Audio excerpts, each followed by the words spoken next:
Hello, my name is Dean Whiteway. I'm here in Savannah, Georgia. I'm on a very historic site. Beyond the weather and the beauty of the city and the white sandy beaches, why would an historian, or even those who love history, why would you come to Savannah, Georgia?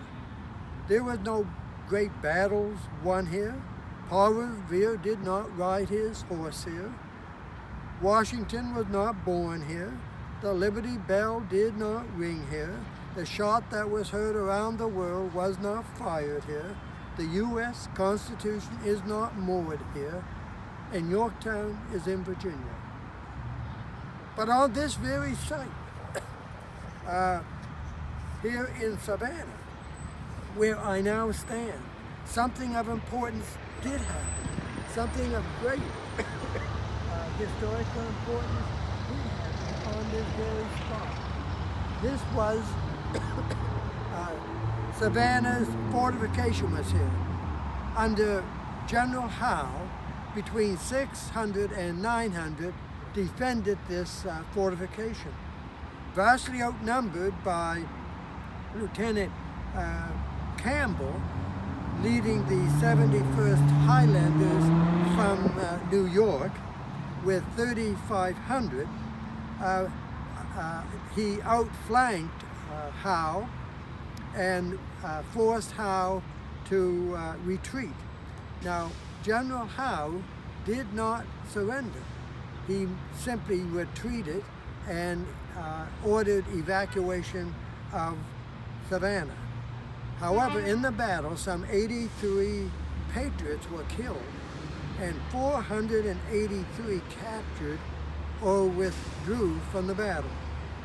Meanwhile, the British lost only 3 dead and 10 wounded.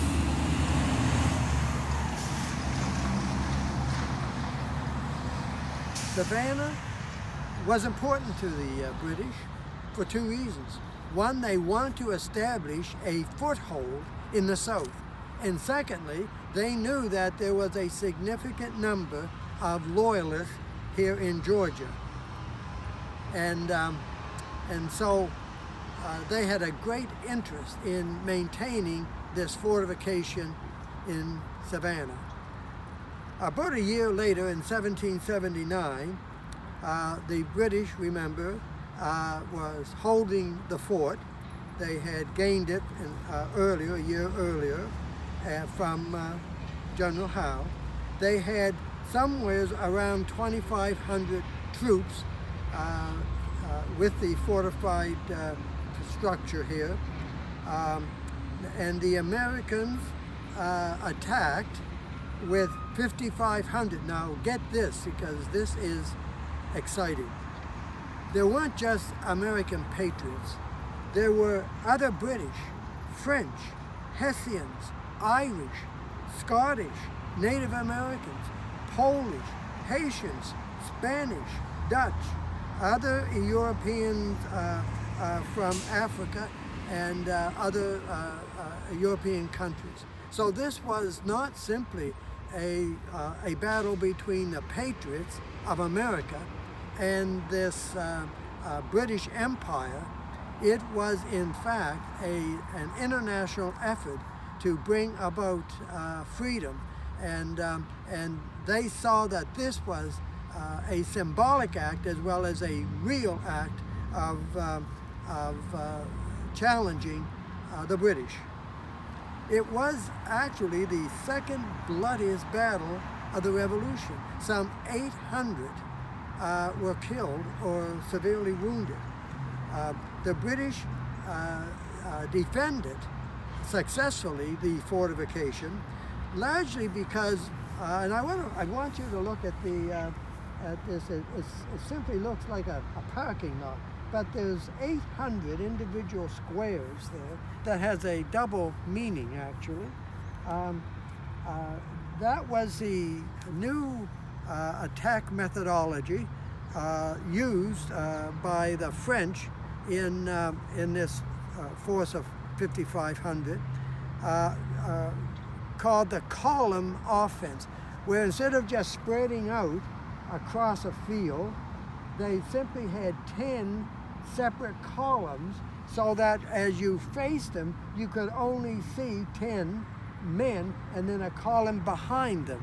And they simply advanced as a column. And Napoleon later really developed that concept into a good military strategy. It was not well implemented here, and as well, there was no common language for the various armies represented here, and all of that resulted in a successful defense of the fortress by the British. But the strength and the importance was that it was an international effort, and it was the second bloodiest battle of all the Revolutionary War, that so many were willing to die and to keep fighting for a principle of freedom. And this international effort was a growing awakening of what freedom is for other countries around the world. And come here and, in your imagination, listen. Listen. Do you hear the cries of fallen soldiers? Do you hear the cries of the patriots?